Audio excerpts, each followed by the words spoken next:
राहुल गांधी ने ये कहा था कि भाई ये संविधान है, तभी तक आप लोगों को हर चीज की आजादी है, वरना तो मोदी जी आएंगे, संविधान को हटाएंगे और संविधान हटाने के बाद केरल में कहेंगे क्या इडली डोसा खाते हो तुम लोग ना, जो हम कहेंगे वो खाओगे।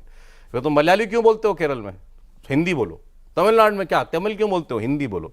अब ये बात उन्होंने कही।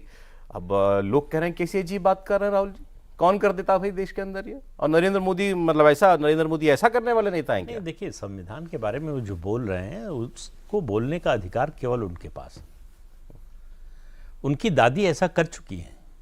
तो ये तो संविधान के साथ खिलवाड़ जो है 1975 में हो चुका है।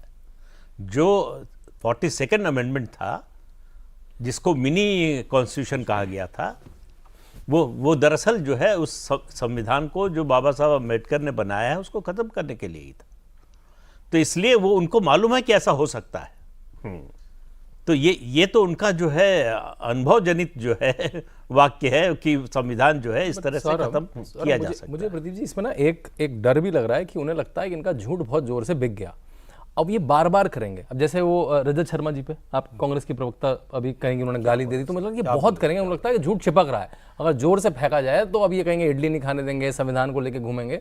तो मेरे ख्याल से उनको लगता है कि अब जैसे कहते हैं ना कि ही टेस्टेड द ब्लड, उनको खून लग गया है, उनको लगता है ये तो बिक रहा है, इससे चुनाव जीत सकता हूं। मैं कुछ हद तक सहमत हूं शांतनु से कि अब उनका चलाया नैरेटिव चुनाव में चल गया, तो उनको लगता है कि लगे रहो इसी के ऊपर, वरना चुनाव खत्म हो गया। बाकी उनके पास है भी क्या? चुनाव के बाद सभाएं रैलियां क्यों, कॉन्स्टिट्यूशन की बात, मतलब कोई सेंस नहीं है ना। मतलब अगर कोई मतलब सेंस तो क्या, सेंस तो किसी चीज की होती है नहीं होती है, लेकिन क्यों कर रहे हैं वो ये बात, अभी भी क्यों कायम है उस पर? देखिए, ये तो बिल्कुल ठीक है, इस पर मैं शांतनु जी से पूरी तरह सहमत हूँ कि चूंकि उन्होंने अराजकता की है, चूंकि उन्होंने झूठ बोला है, ऐसे चुनाव देश में किसी ने नहीं लड़ा, तो राहुल गांधी को लग रहा है कि वो बिकेगा। लेकिन एक तो मैं कहूंगा कि उनका जहां कार्यालय है 24 अकबर रोड है, तो उसी से थोड़ा निकलें और निकल के थोड़ा बाएं चले, सामने एक बहुत बढ़िया गुजरात की नई बिल्डिंग बनी, तो मोदी जी जानबूझ के उन्हीं के सामने लगता है। सही में क्या? हाँ, सीरियस लगा तो मुझे भी ऐसा था। और वहां जाएं और जाके वहां इडली डोसा ऑर्डर करें, बढ़िया इडली, गर्वी गुजरात में इडली डोसा बहुत बढ़िया इडली डोसा मिलता है, उसकी कैंटीन है। दूसरा मैं कहूंगा कि वहां से थोड़ा और आगे जाएं, सरदार पटेल मार्ग पे उत्तर प्रदेश भवन जाएं, योगी जी वाला भवन, वहां भी आपको बहुत बढ़िया इडली डोसा मिल जाएगा। खाना तो खिलाएंगे ही, दाल चावल रोटी सब्जी तो मिलेगी, लेकिन इडली डोसा भी मिलेगा।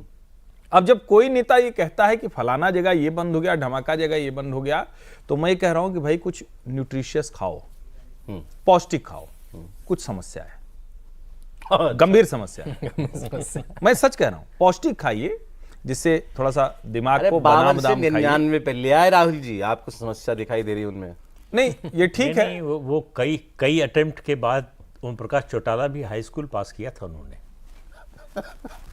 तो कई लगातार झूठ बोलने के बाद उनको लग रहा है ये बात चौटाला जी ने खुद बताई थी क्या? नहीं, ये पिक्चर भी बनी ना, पिक्चर बनी है उस पर। अच्छा, वो जेल से 10वीं फेल, क्या 10वीं। तो राहुल गांधी कई बार फेल होने के बाद इस बार पास हो गए। उन्होंने झूठ कई बार फेल होने के बाद, उन्होंने चला राफेल फेल होने की बात बाद में करेंगे। कई बार भाई सबसे बड़ा फेलियर उनका हुआ, आते आते मतलब निकलते रह गया। फिर वो डायलॉग था, मैं बोल ही देता हूँ, आप क्या छुपाना आप लोगों से, मतलब लेकिन ये उस कॉन्टेक्स्ट में नहीं था, क्योंकि बात ऐसी चली तो मेरा पप्पू पास हो गया। ये चर्चा किसी को पप्पू नहीं कह रहा हूँ, नहीं, उनको कोई नहीं कहेगा, लेकिन जो है पूरा देश समझता है कि किसको कहा जा रहा है। वो क्वालिफाई करने की जरूरत पास हो गए ना सर इस बार वो। देखिए, ये अभी तय होना बाकी है। मैं क्यों कह रहा हूं, ये उत्तर प्रदेश से ये बात चल रही है कि उत्तर प्रदेश में जितनी बड़ी सफलता मिली है, कांग्रेस जो है रिवाइव हो रही है। और अगर आप थोड़ा सा पीछे जाएं 2009 में, तो इससे बड़ा रिवाइवल दिख रहा है। 21 सीटें और प्लस एक बाई इलेक्शन में फिरोजाबाद की जीत के 22 सीटें लोकसभा की। 85 के बाद कांग्रेस पार्टी इतनी सीटें कभी नहीं जीती, तो लग रहा था कि रिवाइवल हो गया। बहुत से जो आंदोलन जीवी हैं, जो अपने को सेफोलॉजिस्ट भी बताते हैं, वो कह रहे थे कि 1 महीने में घूम के आया हूं, 2012 की बात कर रहा हूं, विधानसभा चुनाव की। और उत्तर प्रदेश में कांग्रेस पार्टी को 125 से ज्यादा सीटें मिलने जा रही हैं, और कांग्रेस के बिना तो कोई सरकार बनेगी ही नहीं। और नतीजा क्या आया सबके सामने। 2022 यूपी इलेक्शन में बोल रहे हैं। हाँ, यही वाले से फॉलोजिस्ट, हाँ, जो इस बार सही साबित हो गए। अच्छा, वो हर बार एक ही करते हैं, तो वो हर बार एक करके रख लेते हैं। हर बार करते हैं कि भाजपा कमाएगी, भाजपा कमाएगी, हाँ, अंधेरे में तीर छोड़ते रहते हैं, कोई तो एक कहीं निशाने पे लग जाएगा। इंसाफ, जो सही हुआ इस बार उनका आंकलन सही हुआ निश्चित रूप से सही।